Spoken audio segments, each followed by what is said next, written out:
الحمد للہ وحدہ لا شریک لہ والصلاة والسلام علی من لا نبی بعدہ وعلی آلہ واصحابہ الذین اوفوا عہدہ۔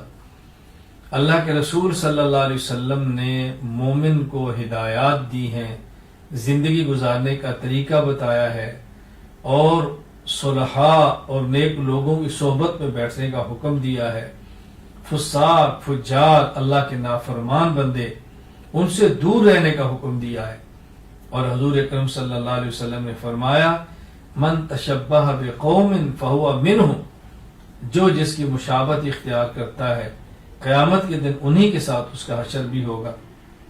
ہمیں اس بات کا اہتمام کرنا ہے، وہ کام کریں جو صلحاء کے ہیں، اولیاء کے ہیں، اللہ کے نیک بندوں کے ہیں۔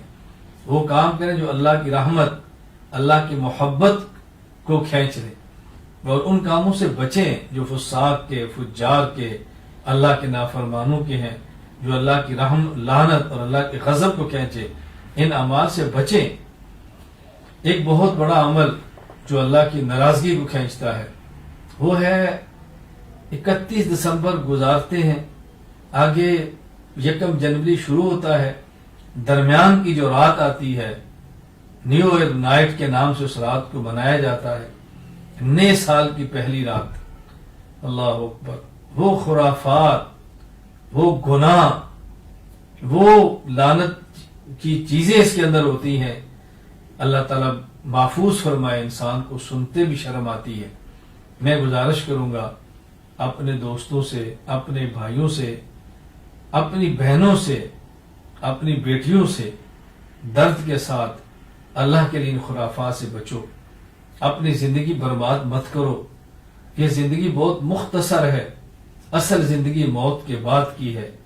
اللہ کی قسم، اللہ کے رسول صلی اللہ علیہ وسلم سے زیادہ ہمارا کوئی خیر خواہ نہیں ہے، نبی کریم صلی اللہ علیہ وسلم سے زیادہ کوئی ہم سے محبت کرنے والا نہیں۔